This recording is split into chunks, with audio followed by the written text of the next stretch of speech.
Sometimes when I'm thinking about us, before we got lost and we parted, back to back we would carry on and we'd do anything for what we started. But this time we could break. I'm running dry, everything's the same. We'll try tonight. This time we're not safe and sound, not safe and sound. What if I'm no good for you? What if you're no good for me? Yeah. What if I'm no good for you? What if you're no good for me? Yeah. Sometimes when I'm reasoning about us, I know you got me, it's so effortless.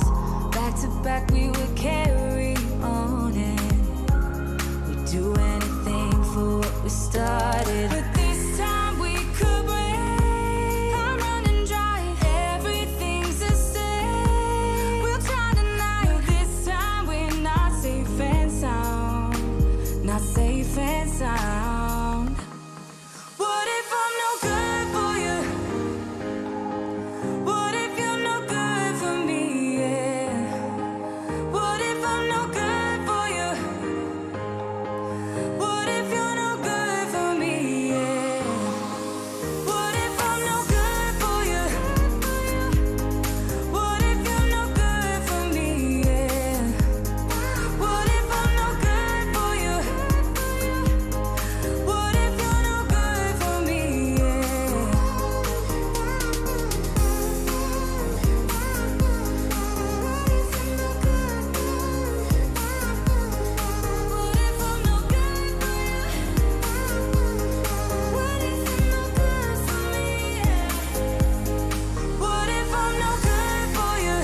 What if you're no good for me? What if I'm no good for you? What if you're no good for me? What if I'm no good for you? What if you're no good for me? What if I'm no good for you? What if you're no good for me?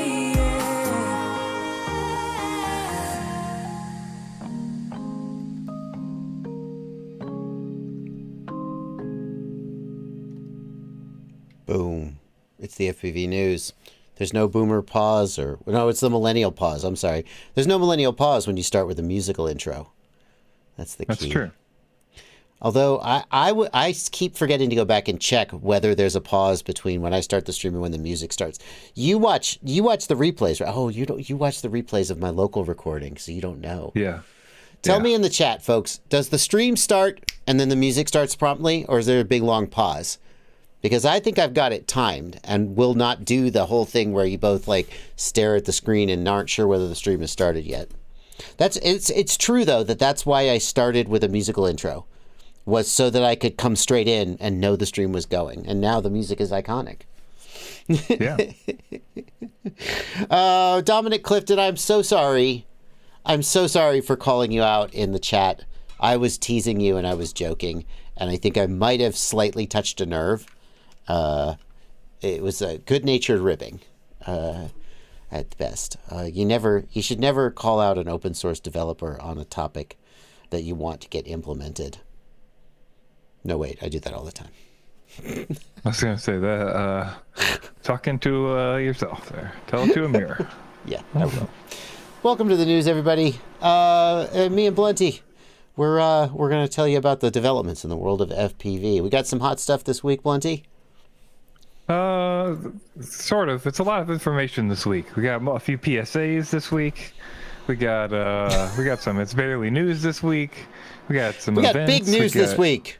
It's the biggest. This is the biggest news week ever. No. Look, if you undersell and then you overdeliver, then it's good. But if you oversell and you underdeliver, then nobody comes back. That's where I'm. Well, I was going to say, if you undersell and overdeliver, then no one sees your overdelivery because they all left because you undersold. But you're right. If you oversell and under, yeah. we do. Stevens Box says my timing is a little bit off. Oh well, I'll keep working on it. No, okay, good, Dominic. Good to know that there were no nerves touched or damaged. Yes. We're going to start. Oh, and also we have a little bit of a surprise. It's not this week. Next week, the FPV News will have our first commercial sponsor. We got a sponsor. So I want you guys to prepare yourselves to buy whatever the hell it is I shill for next week. Get those because. And it's not an FPV item directly. No, it is. Oh, I don't think they're going to be able to they'll never figure out who it is, or right? I don't think so. No. Every guess they make will be wrong. It is not an FPV company, because I think it would be a little questionable to take sponsorship from an FPV company. Yeah. I mean, I look to other people, like Linus Tech Tips takes ads from computer companies, but to me, I don't know. It just feels a little sketch. I'm not saying I'd never do it, but in this case, it wasn't even a question. I always feel weird about those videos, even though they try to split them out and they don't sponsor the videos where they do testing on some of the products and stuff. It always feels a little weird for them to be like, one of their episodes is sponsored by Intel, and then another one of their episodes is reviewing Intel products, and it's like, well, this is probably legit, but boy, it doesn't look great, you know? Yeah, I agree. I think the key is to just truly not give a flip. To just not give a flip. I think that Linus is rolling in so much money that he legitimately can afford not to care who he pisses off. Yeah, he's at the level where he's building his own thing at this point. You know what I mean? So the question is, am I at that level? No, I don't think so. I don't think so either. Okay, so we will have a sponsor next week. I'm very excited to have found a sponsor. This is a guy who is in the FPV hobby, who has a company that is not an FPV company, who has a product that both you and I, well, not me, my wife has used it and you've used it, and we were like, hell yeah, we'll shill that product. So I'm very excited. We have to practice our ad reads. It's just for the guessers in there. It's not a pair of earbuds, and it's not a personal trimmer. I mean, if you were to advertise a personal trimmer, I don't think that anyone would believe you. That's probably true. A haircut. You don't look like you've. I mean, that would be a solo ad read for you. I would guess you get haircuts at some point in your life, but how often do you get your haircut? How often do you get your haircut? Trims? Yeah. Trims. Yeah. You get your not beard done? often. Not often. Not often. Yeah. Yeah. Manscaped. Blunty, not a manscaped shill. That's for damn sure. All right. Enough of this bullshit. Let's get into the news, everybody. Let's get into the news. Also, a reminder for everybody: if you super chat, we'll read those at the end of the stream, right before It's Barely News. So don't worry, all those super chats will be seen and read by us. Okay. We're going to start with public service announcements. Little important things that you need to know about. Well, some of you definitely need to know about, but they're pretty important if you do. And the first one is a general guideline. How do you even want to approach this one, Blunty? Well, I don't know. This is one you specifically pointed out maybe we should talk about. I think, I don't know, the best way to say this is essentially, don't be dumb on the internet. Like, okay. You know what I mean? Like, that's the core of this conversation. Okay. See, when you're doing stuff on the internet, think about what you're doing on the internet, and then so now narrowing into that when you're shopping, right? So FPV, where a lot of us shop around the internet, we want to try to find the best deals, find something in stock. Maybe there's things that are out of stock, and we want to find them in stock so we can get them, and maybe only one place has them.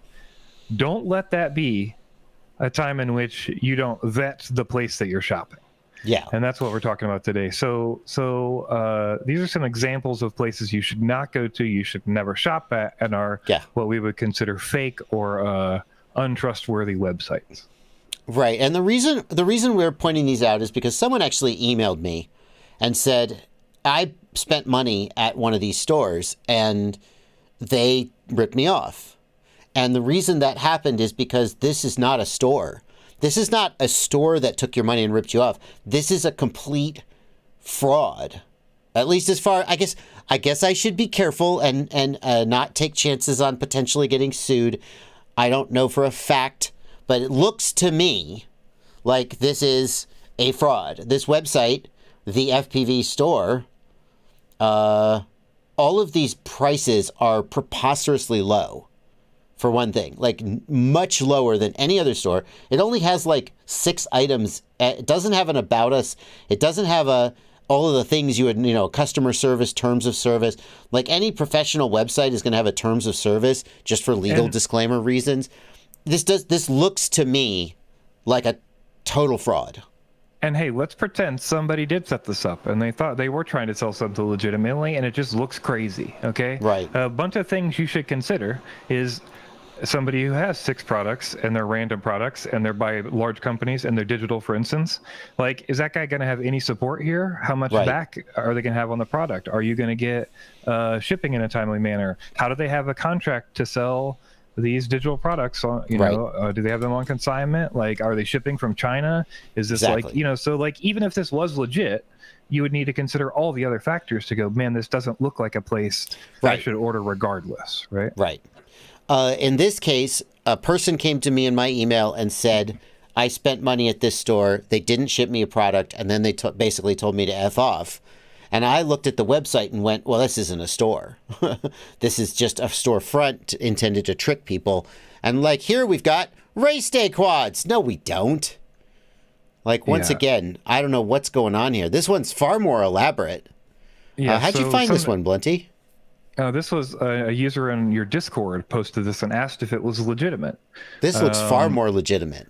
It looks far more legitimate. A couple of reasons we know it's not legitimate, right? We have the title of the website is actually walllightingus.com. But it's actually race day quads listed. If you start Googling the paragraphs that are listed here, you start to link to a bunch of other scam websites that are identical things where there's shells for other hobbies like biking, rock climbing and things, and they're almost identical facsimiles of this website. They don't actually have real information here. It's relative information. There's no actual about or links to anything. They're just general carbon copy links to everything. Prices are all on discount. Map isn't held. Map's another way to know if anybody's legit. Typically, most companies aren't allowed to sell under map. So if you see they're under the minimum advertised price that you're seeing everywhere else, they're probably not legit, or they're doing some kind of special sale. Lots of different factors, but yeah, just things like that. Yeah. So I take a tiny bit of issue with saying don't be dumb on the internet because, if someone fell for this, I don't want to imply that they were dumb. They got taken advantage of. They got scammed. And, to some people, it would have been obvious that it was a scam. And obviously to them, it wasn't. And I feel bad for them. So I don't want to call them dumb. But definitely be aware that the sites like these are out there and only shop at reputable sites. And if you're not sure what is a reputable site, well, just, ask around, ask other people on Facebook, or just go look at all the stores that I have affiliate links with.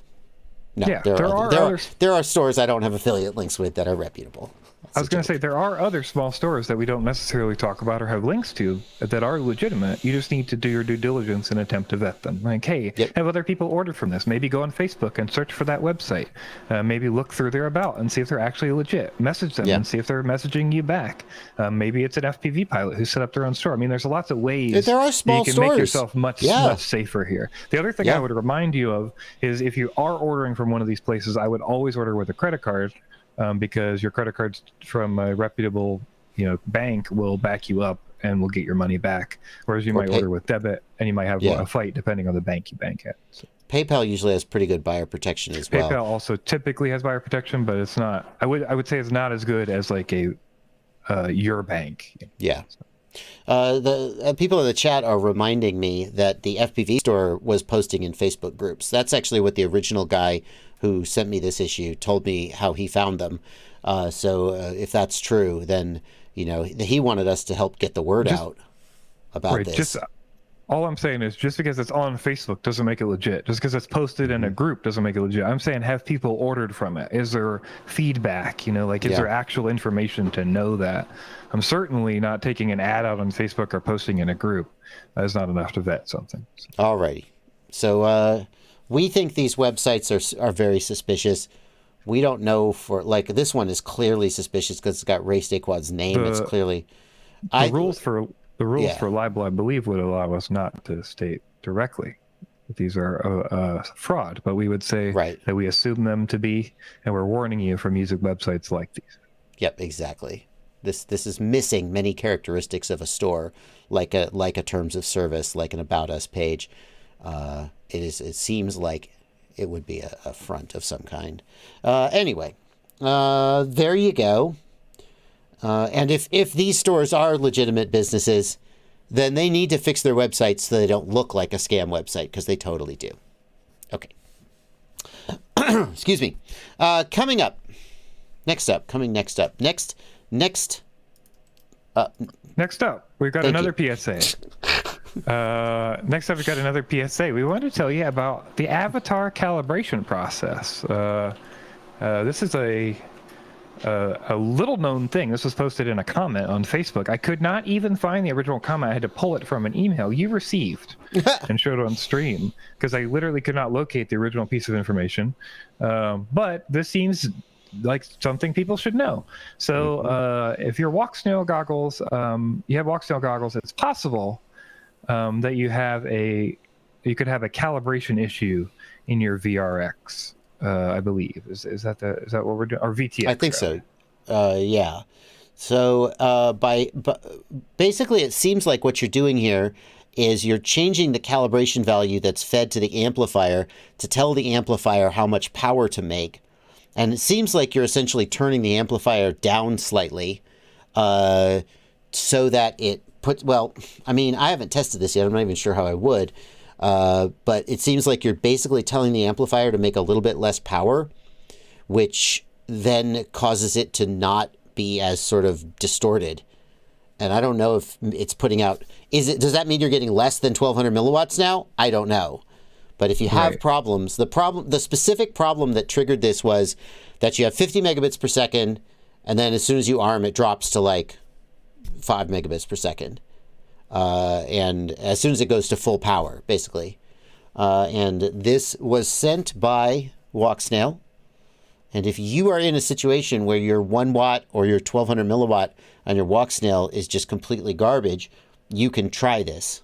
And we wanted you to know about it. Just freeze frame it and try it. All right, is that it? Absolutely. Yeah, we just want to let you know. Yeah, that's there. Okay. And the last PSA, we've got 3 PSAs today. It's PSA heavy day. But we've got a warning for H7 users on 4.4. You may have already experienced this if you're on 4.4, or if you haven't, heads up. On 4.4, there's a known issue now with freezing with battery telemetry. So essentially, all the battery-related telemetry that comes from the onboard ADC on an H7 will basically stall out and freeze, and you won't get any new data. So it'll look like your amps are frozen, your volts are frozen, and you're not getting any feedback. Also, through telemetry, it will also report wrong. It's basically the FC is reporting that information incorrectly to all sources.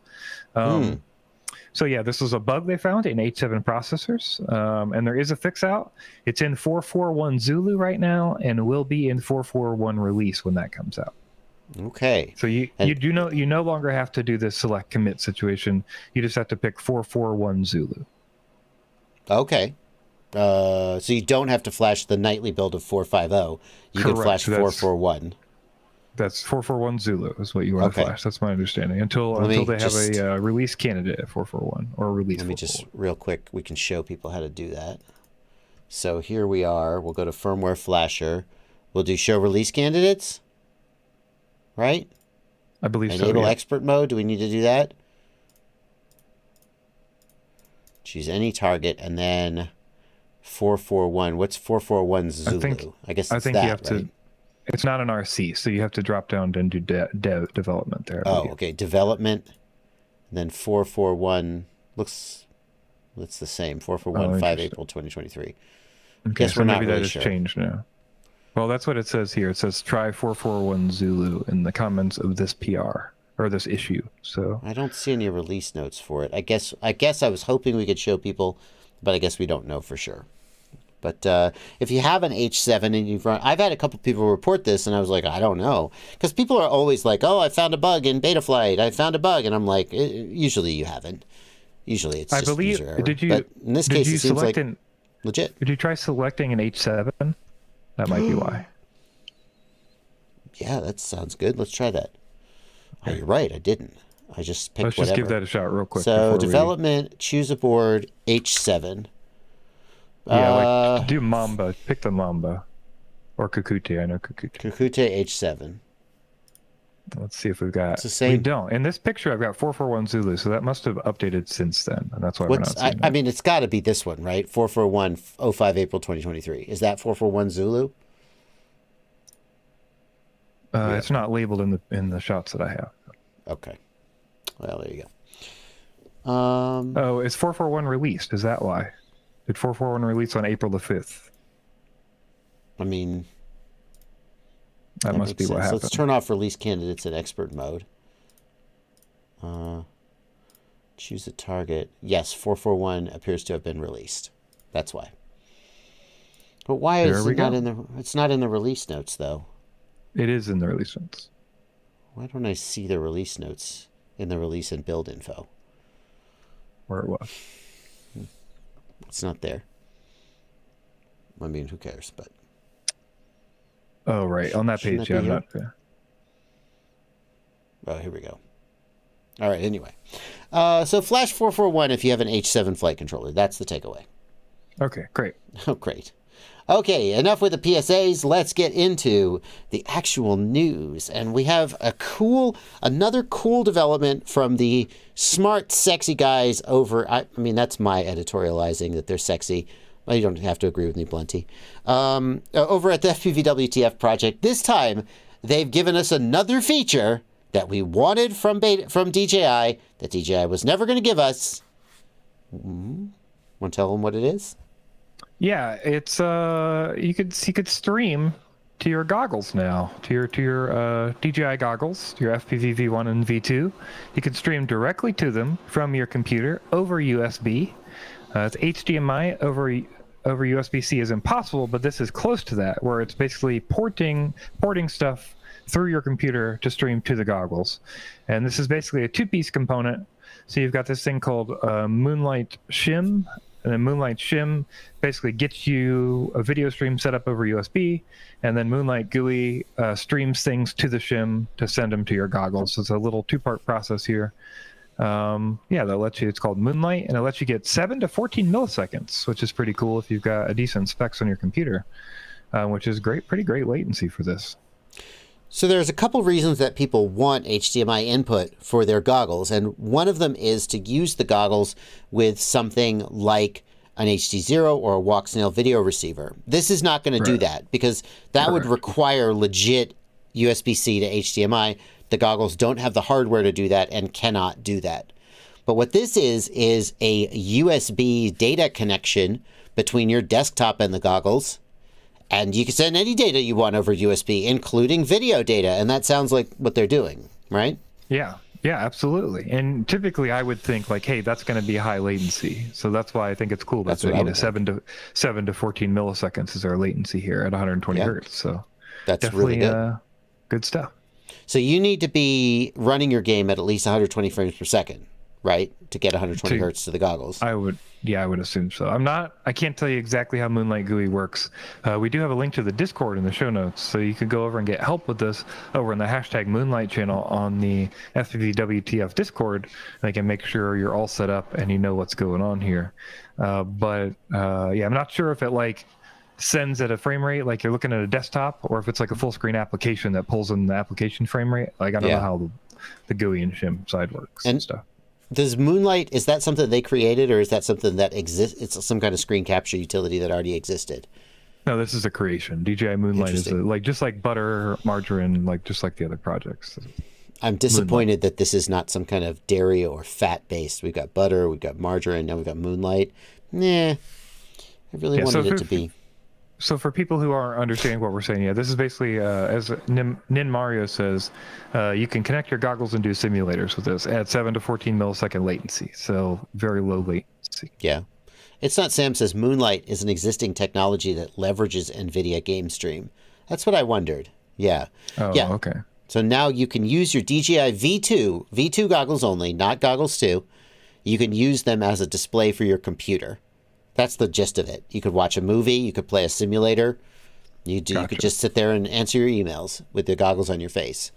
A relatively an 810p display, so I don't think you should be answering emails. That's not very high resolution. That's really cool. And once again, they just keep doing cool shit. I think hot take. The V2 goggles are like the best FPV goggle released. I don't know. It's a hot take. People would argue. Now that the FPV WTF team has continued to extend their functionality and their lifespan, and I'm hoping what happens is now DJI is kind of just like, we're done with those. Good. Forget they exist. And then let FPV WTF continue to make them do interesting things and jump through hoops. They're really got a lot going for them. The only problem with that is looks like they're not going to sell them anymore. So, yeah. I hadn't thought about that. Alrighty, well, that's a shame. Right. Moving on. Right. Yeah, moving on to our other, what I would call big story for the week, which is, this is just crazy, to be honest with me, or with you. This is just crazy. So Florida has banned the use of any, basically any foreign, and I'll define that in a second, any foreign drones by anyone in the state administration. So that means mainly the police departments. Mm-hmm. So essentially Florida said any police departments, if you've got drones that are not made by a blue SUS manufacturer, which are only 5 manufacturers in the United States, mm-hmm. You cannot use that drone. You must ground it. Yes, and this basically happened overnight. So December 21st, they kicked this into effect. They wrote it on the books December 21st. And then January 1st, it became effective. They were fighting it. They've been fighting it for months now. And as of Wednesday of last week, it became enforceable. So now basically the police are not allowed to use any foreign drone in their police departments for any official work. And they are basically scrambling to buy what they call inferior drones like Skydio and Teal. So ouch, Skydio and Teal somewhere out there, inferior. Yeah, but we've seen this already at the federal level. The federal government has prohibited the use of, specifically DJI, by the military and I believe by government agencies. Various agencies, if not all of them, have been prohibited from using them. And it's when you're talking about the military, I sort of get it. That if the U.S. got into a shooting match with China, then the Chinese government would 100% go to DJI and say, shut these down. And we know that they could do it. I think that's absolutely true. So that's a risk. And they say, look, if they're useful today, we don't want you to become reliant on them.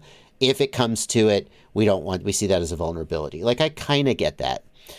But then, you get to a point where you have to ask whether the potential risk outweighs the upside. And there is no question that for a lot of these uses, DJI drones are the best on the market by a fair margin. And a lot of these, people are using it for inspection, for search and rescue, for all kinds of things, to just say, you can't do it, throw them all out. Especially when the organizations in question don't agree and they're saying you shouldn't do this. Yeah, I think the bigger issues here are, if this was appropriate, then this should have been done with a time frame. So this should have been done with 3 to 5 years to do these things, right? Giving them time to switch over. Not 10 days, which is what the actual time frame was, and then another 3-4 months to enforcement. The other thing is, it's not like they banned iPhones. It's not like they banned, Android phones. It's not like they banned watches. It's not like they banned any other Chinese electronics. They just banned Chinese drones. So really, what are you achieving? What goal have you done? You've just hindered the workflow of people who are attempting to save lives and stop criminals so much as they've said. You know what I'm saying? I really don't understand, other than politically motivated, what this is. And to me, this is clearly politically motivated. It's not that there is a zero risk I mean, I'm sure that if I mean, I don't know that has Congress ever called DJI to testify? You know, like that TikTok CEO sitting there while he got grilled. I don't know whether that's happened. I think it hasn't, but it might have, and I just didn't hear about it. I mean, I have a video clip of that. Yeah. Yeah, like in the show notes right here, we can look at a video clip of them. Isn't that convenient? Yes. You're so prepared, Blunty. Happen. So I'm just here to warn you that this bill is not going any further. This bill will be stopped in its tracks because DJI, not you, have shown us any proof. Have you any proof that you can share with this committee? Have you any proof that DJI does not something? That's what's coming. Let's see if I'm right. Actual proof, not somebody's letter. Actual proof that DJI talks to China and the other drones do not talk to China. I'm happy. No, that's the right way to phrase that question. You don't have it. Or you would have provided it to me months ago. Okay, this guy must be from I have DJI. proof here from the Pentagon that says they approved DJI. Should we share articles? That's a senator. He's in support of DJI, though, right? I sit back and forth. Yeah, his argument is essentially. Yeah. His argument is essentially that basically you need to have some kind of grounds to put a ban on these drones without some kind of review process and back and forth, and you're just essentially making a piece of rulemaking and putting it into effect based on a previous document that had been made to say hey, we're banning these. But in that document, there's no evidence other than the source of the drones. Mm-hmm. So his point of view is that the Pentagon released a document saying that source of the drones was safe when they were talking about the covered entities list. Mm-hmm. So why isn't that a valid piece of document to go against the non-documents that they have to show that the DJI is bad? Right. Yeah. And really the argument goes down to the fact of are we going to blanket ban something that might be a problem when other things don't appear to be a problem, but we also don't know what they're doing with the information? That I think is where it comes from. It's basically just like saying, hey, because this is from China, this is bad, ban it. And, it depends on where you lie on if that's okay or not. But I would think certainly it's not okay overnight without any review. That's where I'm at with it. Right. I mean, you could think about what kind of principles you want to guide that decision. And one principle is that this country is inherently hostile and anything from the country should be banned. Well, that doesn't explain why, companies still make iPhones, et cetera, et cetera, et cetera. But another thing is that, individuals should have the right to make these decisions for themselves in sort of a free market, which America's very proud of its free markets and consumer protections, and companies can come here and do business. And that if you don't have evidence that something bad is happening, then to prohibit this product is, counter to American values.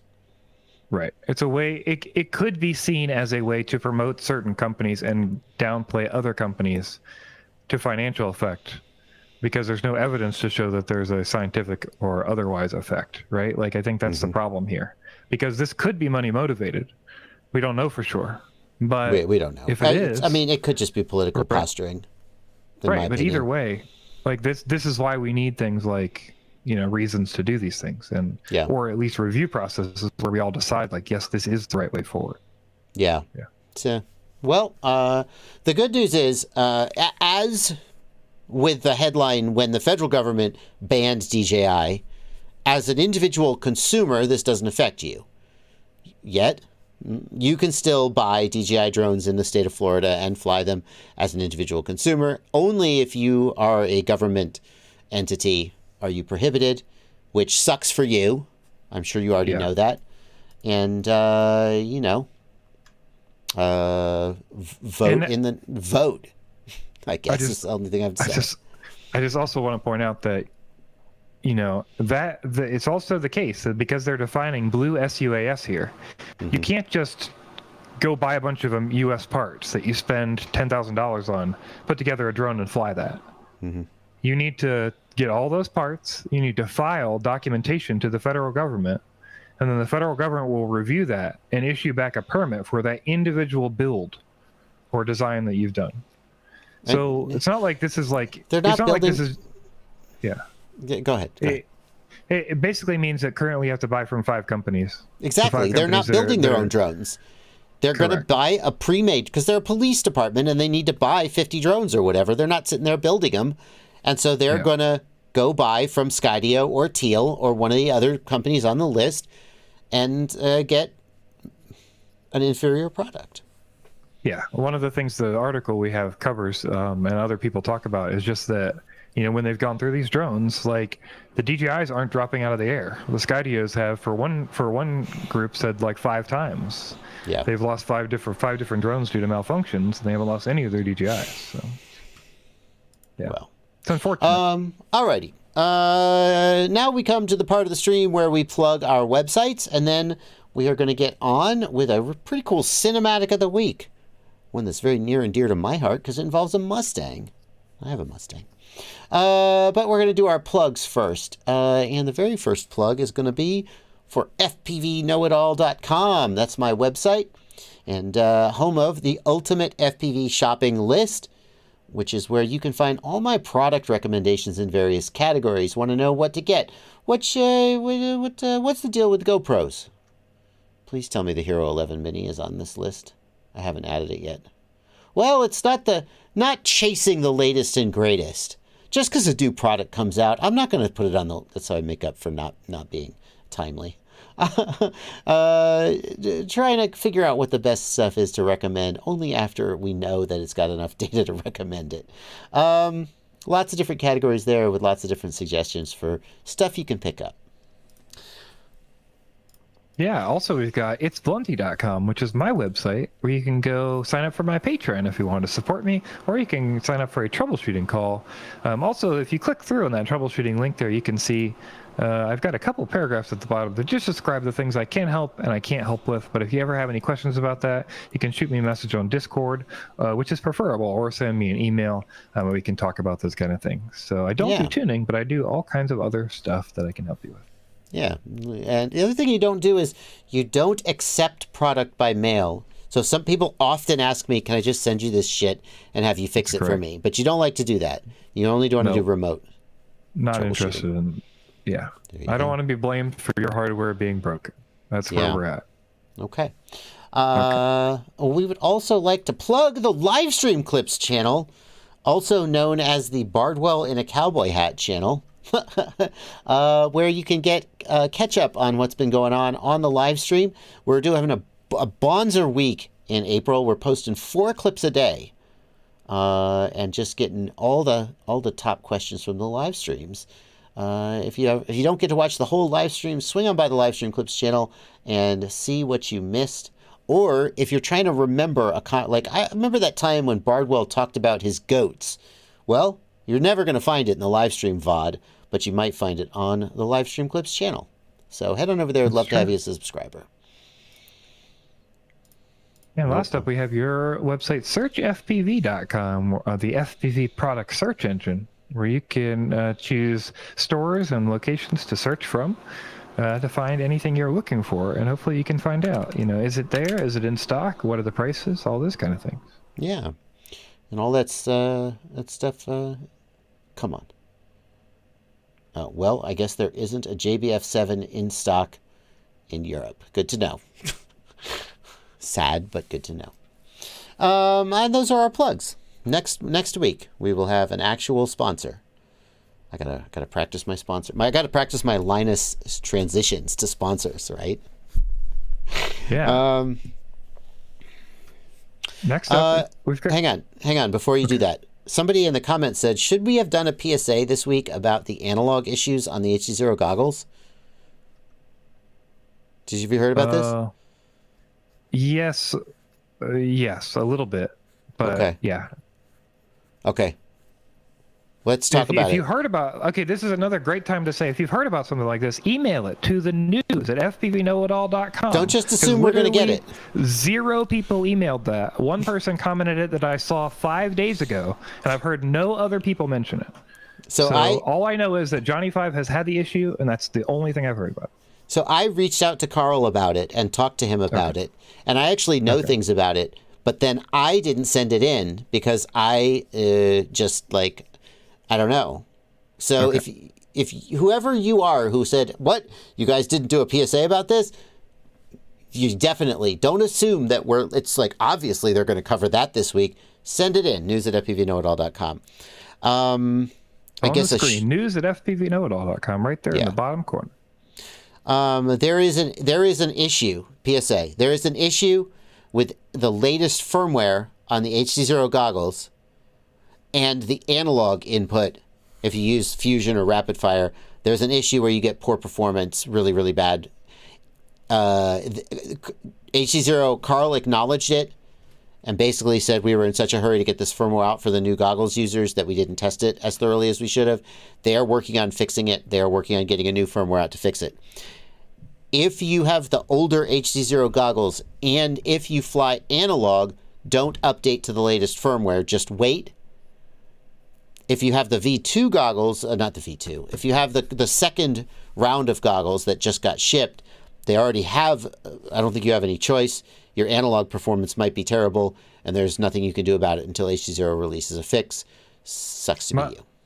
One thing I did hear, and that Jekyll is saying, is if you boot with analog not selected, and then you select analog, it will work. But if you boot with analog, it won't work. That's what I'm hearing. Okay. All right, there, we sort of covered that PSA. Thank you for pointing it out in the comments. That is a big deal, and definitely the kind of thing we should cover. I think I covered it in a live. Didn't I cover it in a live? Didn't you ask me if I was going to cover it during a live stream? And I covered it like on a Saturday. No, there was some other firmware issue. That was a different thing, yeah. Oh, okay. Never mind. Okay. Skittles says it's basically fixed. It'll be out soon. That's why I didn't make a video about it, because I asked Carl, and Carl said, I said to Carl, look, if you're going to have it fixed in 3 days anyway, then there's no need for me to make a big splash about it. I'll just tell everybody about it once it's fixed. And he was like, yeah, we're going to fix it. Just to be clear, the V2 goggles ship with 901, which does not have a problem with analog. If you upgrade those goggles to 903, then you'll have a problem with analog. Oh, I didn't know. I didn't realize that. Yes. Okay. So don't install 903. This is why. Yeah. This is why you need to send these stories in so we can prepare ahead of time. And we can. You can prepare ahead of time. I just show up 15 minutes before the stream. Have the info for you. Okay. Ask you what we're doing. All right. Okay. Cinematic of the week. If that didn't tell anybody, you don't know what's on the show notes. Definitely the comment you made before we went into plugs, Will, because this is not about a car. This is about a plane. We're going to look at a cinematic of the week, Chasing a Mustang by George Ashcroft. I assumed it was a car. I really wanted it to be a car. It's a plane? Yes. So anybody who doesn't know what the SW51 Mustang is, it's a 70% built to scale Mustang, the scale wings SW51. And we've got some cool footage of it being chased by a drone. Oh, FAA has entered the chat. I'm not going to play the music. And as always, this is a 12-minute video. It's linked in the video description. We're going to show just a little bit of it. We don't want to take views from the original creator, but we definitely want to show you that something cool is out there. Look at this views graph. That's fascinating. This is an exciting graph for the creator. Normally the views go whoop, zoop. This guy's taken off. He's gone viral. I guess we need sound. I don't want the music. It does have music, so I'm not going to play the sound. This is always so exciting to me because, like, how fast are they going right now? Like, what's the stall speed of that aircraft? I don't know. But, like, the drone is keeping up, right? Yes. Can you see the drone out behind him? You can't. Yes, this is the pilot here is Nico Films, which we've also got the link to in the video description. So they, this is there's the drone. There's the drone out the back window. So exciting. Is this the kind of thing that you'd need an FAA waiver for, Blunty? I don't know specifically. I mean, you are supposed to yield to plane traffic, but I don't know how it works if the plane knows you're there, or if you're under 400 feet, 500 feet. I don't know how any of this works. I don't know enough about aviation to tell you that. Yeah, I can't think of an FAA rule that would require a waiver to do this. You would just need to be in communication with the pilot and able to yield to manned traffic so that there was, and if there was a collision, then it would be a real big effing deal. But that's really, really cool. I would love the opportunity to do that. Yeah. Very cool stuff. I am sorry it wasn't a car. Thanks for letting that slide as we went into the plugs. Yeah. Fair enough. All right. Next up, we've got a community spotlight. We don't always have a community spotlight, but this week we do by Sandor de Bruner. You may know from some of the antenna testing and information we've shown, SMA pigtails, different things. But Sandor has got a 3D printed thrust motor stand that he's got with a guide for you, a video guide of how to do it, and information for how to 3D print it and all that kind of stuff to get you testing your own motors and props on your bench. Wow. Very cool. Yeah, motor test stands can be pretty expensive. So this is a 3D printed one. Got a motor mount, got a little plastic safety shield there. Got a little rant about the DJI Action 2 in the middle of this video. All right, fair enough. We've never heard you rant about the Action 2. I rant about a lot of things. I guess he's got a load cell in there. Very cool. Got Prusa orange, making it look like a pro. Yeah. Unbelievable, precise, and easy to rebuild. Wow. And now a trailer for his Bosch screwdriver. Sandor's a pretty cool guy. He's actually a member of the Discord server and has done a ton of RC and RF related testing. So thanks to him for submitting this. Yeah. Why are we talking absolutely. about the screwdriver? I should watch the whole video. All right. Cool. Thanks to Sandor for that. Yeah. And next up, we've got events where we're going to talk about only one event, but it's a big event. This is one of the biggest events, especially for Whoop pilots, of the year. And you don't even have to leave your house to participate. What? We're talking about the International Game of Whoop. And number 4, the International Game of Whoop 4, IGAL 4 is starting. On 4/20 this year, we've got the pre-season starting of IGAL. And who could be...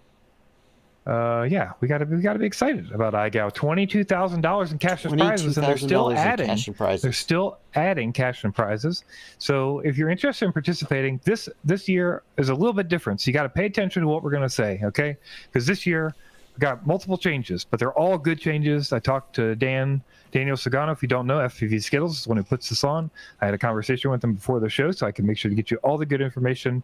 And this year, I'm super excited about. So first off, IGAL starts sometimes and everybody's not ready. So this year on 4/20, it will start. This will be preseason.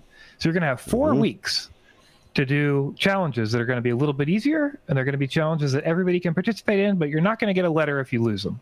So everybody can just get used to sending in some videos. They'll still be shown. They'll still be reviewed, all that kind of stuff. But, you're not going to have to worry too much about, like, losing a letter. You can get in the vibe. How's the video going to be sent in? Did my video count?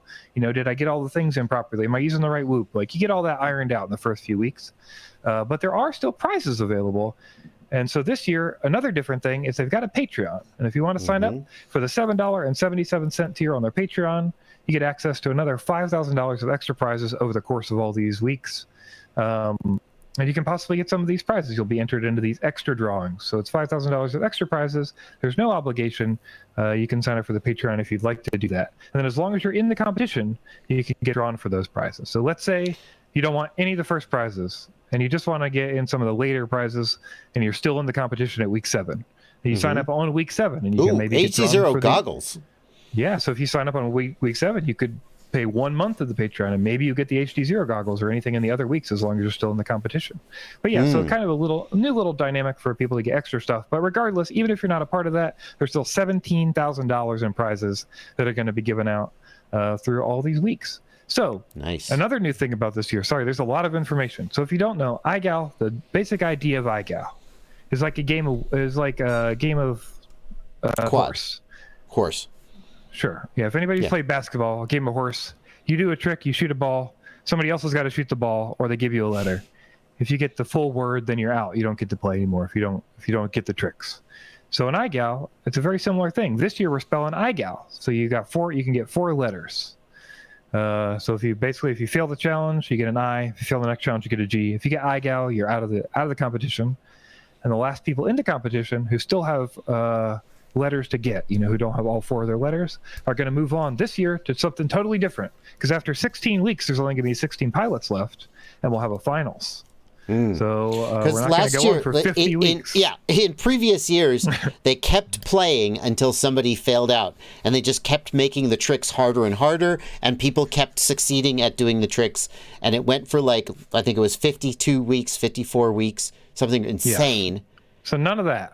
Don't worry about it. And they were like, that. okay, we love this game, but this is exactly why I don't play Game of Quad.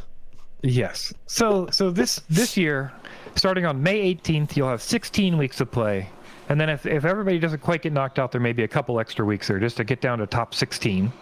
Okay? Then top 16, your letters don't really matter anymore. They do, but you're going to be seeded into a 16-person group rounds. So it'll be, you'll just get seeded into it, but there's no buys. You'll still have the same number of races and stuff, or competitions. And this time what's going to happen is all 16 pilots get to create their own challenge. So when you get in that finals, each pilot will create their own little IGAL event, right? Their own little trick challenge. Then you'll get randomly grouped with 3 other people, and you'll all have to do each of the 4 challenges. So you'll do your challenge, and then 3 other challenges. So that means you've got to do your own challenge and 3 other challenges that are random, whoever you're grouped up with. Interesting. Then out of that, we'll get 4 pilots. Out of those 4 weeks of playoffs, we'll get 4 pilots. Those 4 pilots will compete in a set of basically, they're calling it live gal, but basically it's sort of like a card game thing where you'll have a set of obstacles and a set of tricks, and then on the live stream they'll draw a bunch of them, and that's how you'll know what you have to do, and then you'll have a week to complete the things that they randomly drew for you. This is the closest I've ever heard. I've talked about why aren't there more freestyle competitions? Yeah. And this isn't exactly what I had pictured, but a lot of the stuff you're talking about is, this is all freestyle stuff. This isn't racing. Yeah. It's all freestyle tricks. This is really cool format for a freestyle competition. And remember, if all this is confusing and you don't know what I'm talking about, all rules are on internationalgameofwhoop.com. You've got weeks and weeks and weeks and weeks and weeks to figure this stuff out. Preseason starts April 20th, and that's 4 weeks before you even have to do anything. And then there's 16 more weeks of the game. So there's plenty of time to learn all this stuff. One of the things I want to point out to people is we're excitedly talking about the rules and the format changes. It's a super, super fun thing to do. Even if you say to yourself, I'm not good enough, I'll never win, join up. In the initial weeks where the tricks are not that difficult are still super, super fun. And even if you don't win a prize, maybe you'll win a prize, who knows? But I would highly encourage anybody who enjoys flying a tiny whoop to join up. And to just try it. And you could just drop out whenever you get bored or whenever you don't feel like it anymore. This is also one of the best ways you could possibly get better at whoops. I think there's not a lot of better ways to really put yourself through a gauntlet and gain a lot of skill in the whoop game if you really want to do it. The other thing to mention, we want to get a lot of signups. Daniel's going for 1,200. He wants 1,200 people to sign up for this thing. Last year they had 620 signups. And 500 of those people submitted a video the first week. So that he sits there on live streams. He's insane. There on live streams, all these videos, and he wants 1,000. He wants 1,200 of these things to watch. So you better give him 3 days of videos to stream and watch. But he's ready. I will not be entering as a competitor because I'm a sponsor, and I feel like that would be a little bit of a conflict of interest. And I know people out there will say, "Oh no, it's fine. Don't worry about it." That's just how I feel about it. I don't want to potentially take even a first week seat away from somebody else. But I still think that it's fun to look at the challenges and to try the challenges, even if you're not a competitor. But make Daniel Suganu happy and sign up anyway. Because, I don't know, he's apparently a glutton for punishment. So we're going to remind you guys about IGAL again right before the actual season starts. But remember, preseason starts April the 20th. So if you want to get in, you've got to get in by May 18th. But you can get some practice in by doing these preseasons on April the 20th. Yeah. So and go sign up at internationalgameofwhoop.com. Very excited. and happy to be able to help promote it. Yeah, absolutely. Okay, well, now it comes the time in the stream when we read the Super Chats. And we don't have to stare at the screen for 30 seconds angrily. Well, I don't, because we actually have Super Chats this week. Jekyll, thank you for €6. Here's to staring into the camera for 30 seconds later on the stream. Sorry, dude. Nope. Well, can't do it. Stevens Box, thanks for a $20 super chat. If time permits, can you answer my question posted on your troubleshooting forum? We usually don't do troubleshooting questions on the news stream, but I will go by and take a look at it, Stevens Box, after the stream. Odeman, thank you for 50 Norwegian kroner. I enjoy this every week. Well, so do I. So we're in the same boat. Thank you for your donation. Oh, Ken Heron. Always happy for Ken to show up. $10 donation from Ken Heron. This is for Blunty's beard maintenance. The face bush is on point, brother. How do you feel about calling it a face bush? Thanks, Ken Heron. Hey, it's you call it whatever you like. Just don't call me late for dinner. No. Okay. Redux, thank you for 10. Ooh, what's an RON? RON to USD is a Romanian leu. I haven't seen one of those in a long time. I'm not even sure I've said it right. Thank you for 10 Romanian leu. Just wanted to thank you, too, for what you're doing. And Senor Drone, thank you for €249. Just saying thanks for the news, JB and ItsBlunty. And that's it. We're caught up on the Super Chats. Cool. What next? That means it's time for It's Barely News. This is where we go through all the stories that didn't quite make the main list, but we wanted to let you know about. We try to go through maybe a little bit faster, but sometimes we get stuck on them. We talk about them for a while anyway. So the first one is going to be, we're going to take a look at the flying squirrel drone, this is one of the more submitted things we've had in a while. I was kind of surprised to see. This thing creeps me out. But this is a flying squirrel drone. This is a thin-armed drone that has these little mechanisms that put out these little wings, I guess you would call them. Yeah. To help it do some extra gliding in flight. Like a flying squirrel. Like a flying squirrel. A weird skeletal flying squirrel. It can just glide without the props necessarily needing to spin. That's creepy.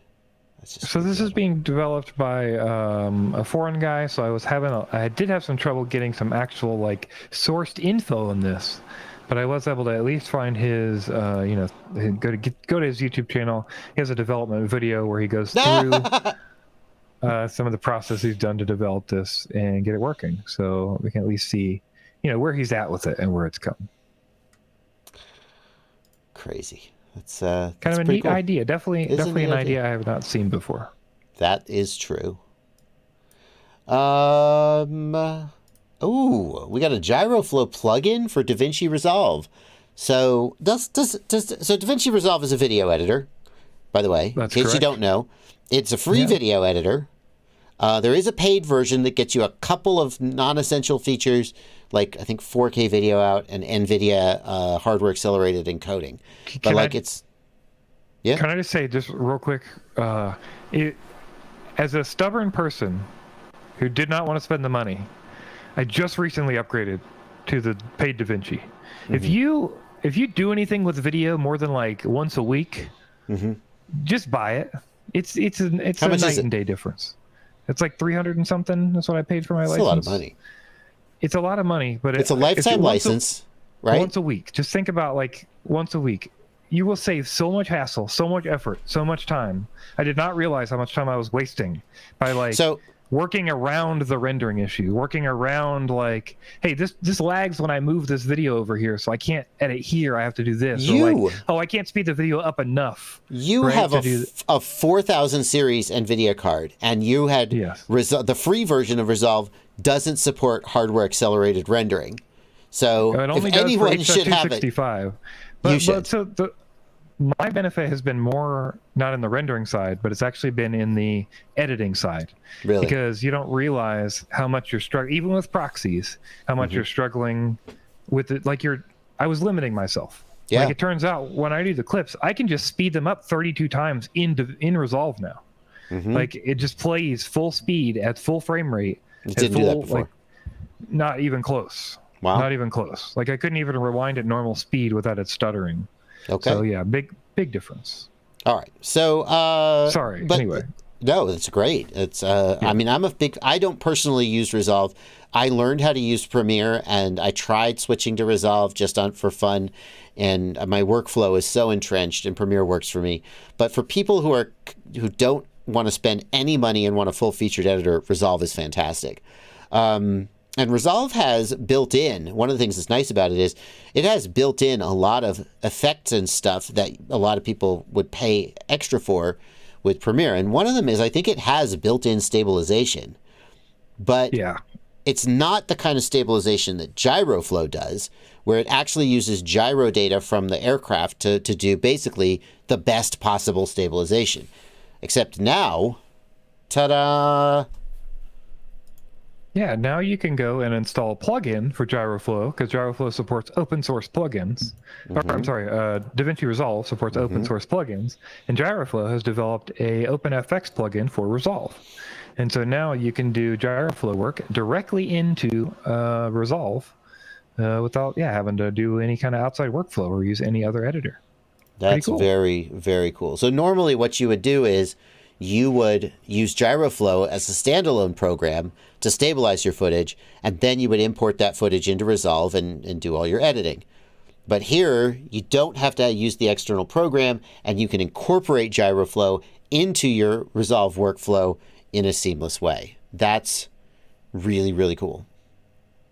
Yeah, do it, and for can't do that anybody, with Premiere. I was going to say, for anybody who doesn't understand the difference, like if you've got Resolve stabilization, right? Resolve stabilization is going to do the best it can, but it's not going to know your gyro data to understand how to fix the picture. It's just going to do the best it can with the picture it has and algorithms to try to correct it, with just the picture data. You can The only beauty do of optical GyroFlow- flow. You're right. The beauty of GyroFlow is that you're also getting that gyro data to dial in that stabilization. Yeah, yeah. Oh, there's Fabio Pansera. Fabio is my editor, for those who don't know, and he and I together tried a switch to Resolve. I don't think we got very far into it. I think that we discovered some things Resolve did better and some things it did worse than Premiere. And at the end of the day, we're like, yeah, I'm not sure this is a net plus, given how much he has. Fabio has, 10,000 hours on Premiere, so it's a pretty big transition. Very cool. Yeah. We've got solder pads with built-in labels. I like that. Especially for cluttered flight controllers where there's not enough room to have a silk screen. That's Absolutely. really cool. Yeah, this is a neat idea, and you can see even when you solder that it kind of stays because of the way it's built in. People were complaining in the comments a little bit that they think that it's some kind of gassing that happens if you coat a pad like this. I don't really know enough about it, but it seems like a neat idea. So this is definitely something we at least wanted to share. This could be kind of cool. If you design your own PCBs, that's when this is going to be useful to you. Yeah. All right. Melting snow with a drone. What do we got here? Yeah, so basically, a local guy who's been doing agricultural work with DJI drones has been trying to find other work and solutions. And he heard that the local high school was having problems using their fields because they were snowed over. So he worked with them, and he's been basically dropping dirt on them instead of salt. He's got because I guess the cost and the functionality, they've got dirt that's specially treated to remove snow, and then he flies around and drops that. I don't know how efficient this is, or if this really is helping that much, but it's kind of interesting. It looks like it's not getting very good coverage. I mean, I guess I should be skeptical. I guess it probably works because, otherwise the story would be completely meaningless. It's a cool drone. I'm guessing it's flying a automatic pattern over the field. That's kind of cool. All right. Yeah. I think this story would hit better for me if there was a picture of the clear field. Right. It's like the news crew was like, well, it's cold. We're not sticking around for another hour while you finish this job. And they just got the hell out of there. Yeah. Okay. I think so. All right. See, this is why I don't do excess amount of prep. I think I think I like to have an authentic reaction. Fair enough. That's how I justify not taking the time to prep. Next up, let's take a look at this. And I didn't know how to title this, what to really call this, other than custom quad testing apparatus. But this is something people have asked for before, really, which is a way to mount a drone in a frame on a table, and then essentially full acro the drone stationary, so you can kind of test all the functionalities of the drone, including gyro testing or whatever you would want to do. Again, I don't know how valid that would be because it's attached to the machine. Right. But so like people used to PID tune like this. They would take a string and they would tie the drone between two points, so it was suspended on the string, and then they would like do snap rolls, and they would try to tune their PIDs that way. Like isolating that axis and looking for oscillation and so forth. And so it didn't work that good because the string it messed up your situation. Let's check out the second video. I think this is like string 4.0.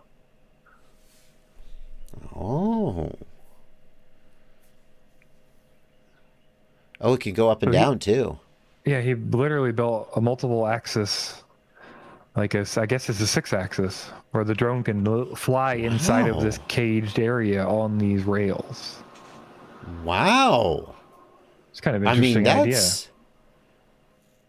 Just mechanically, I'm impressed. I don't know if I understand like the actual like usefulness of it. If you live in an apartment, I guess you could just check that it's moving correctly. Jory says, did no one tell him simulators exist? Yes, it's not Sam. You've basically built a 3D printer at this point. This does kind of have the vibe of one of those things like you see like at a science museum that's like made out of mechanical parts and like is trying to show you how something works, but now would just be like on a computer. It's got like two arms and you move it to see how something like that. Wow. Oh, it's got like load sensors and stuff too. Yeah. That is really, it feels like whatever this is doing, like if you're trying to get motion data out of it, you could probably do that by like putting, ping pong balls on it and using using cameras. But it's still pretty freaking cool what he's built. I'm super impressed by it. Drone testing box. All right. Next up. And last, we've got a story about using drones to inspect planes. Sometimes we have problems with aviation with drones. We're fighting back and forth. We have to yield away. There are all these issues. But one of the ways we can help benefit planes, it seems like, is doing inspections with drones indoors, where they would normally do manual inspections or with other vehicles. They can kind of do automated inspections of aircraft inside. Wow. Basically, they're essentially like a building inspector and something else. They're flying around the parked aircraft, taking a ton of pictures and using them for both identification and cataloging and all those kind of things to try to essentially find a new way to get scans and do work on these planes. Yeah. Reminds me a little bit of the IKEA we saw that was using drones to inventory the store, in that the drone kind of flies a pattern, it takes pictures, it gathers data, and then the experts look at the data. It's not quite the same thing, but it looks a little similar. Yeah. Nice. That is all of It's Barely News. We're not quite done yet because a couple new super chats have come in. Just one. We got a super chat from Rodney Edwards with £5. Asks, you mentioned a rant about the DJI Action 2. About to pull the trigger one as it's currently £200 on Amazon with a coupon. Any reason not to? So Rodney, to me, the DJI Action 2 is very durable. It's lightweight. The main downside to me is that it has poor low light sensitivity and poor dynamic range. The shadows are often very dark. So, and I don't know if this has been fixed in a later firmware, but in earlier firmwares, at least, the exposure algorithm was quite slow. And so as you fly into a dark area, it would be really dark, and then it would kind of lighten up as best it could. And then as you fly into a bright area, it would be super blown out, and then it would clamp down, and it just didn't produce results that I was very happy with. You can look, Stinger Swarm flies the action, I believe. He did. I think he still does. And you can take a look at some of his footage. Where's some, like... Is this the most durable Cinewhip ever? Where's some footage where he would be flying the action? I don't know. Like here? Well, he's got this video about, is this the new standard for FPV, about the Hero 11 Mini. So, I don't know if he switched there. Here. Like, we can see... There's the action, too. Let's see if we can get some footage of him flying. Is this Phantom flying? Oh, his B-roll is so on point. That's him flying. This looks like it might be it. So it looks okay here, right? But I see the darkness. See how the trees are super dark, and now it lightened up. Right? Again, shadows super dark there, right? Super dark here. I don't know. I mean, look how much of the screen right here is just black, black, black, black, black, black, black, black, black. And it'll lighten up, but it's just not doing a great job, in my opinion. Also, as multiple people in your Discord have mentioned, the rear display, you should essentially assume the rear display is broken. Oh, yeah. Your first flight, your rear display breaks. But you can solve that by getting the battery pack with the display on it. So that's no... Yes. I don't think that's, like, a big deal. You would definitely want to get the base unit with the display on it, so that you could work around that. And then it's super durable. Like, it's legit super durable. Eventually, you may break the lens, but Stingy just kept flying his without the lens. But to me, the dynamic range is just doesn't cut it for me. This is okay. Let me see if I can find more examples of what I'm talking about. I don't know, maybe I've already kind of made my point. Like, it just, you're missing a lot of shadow detail, and the GoPro just does a much, much better job at that. So, that's my personal rant about it. Steve Trick says it's better in recent updates. Maybe so. That would be nice if that were true.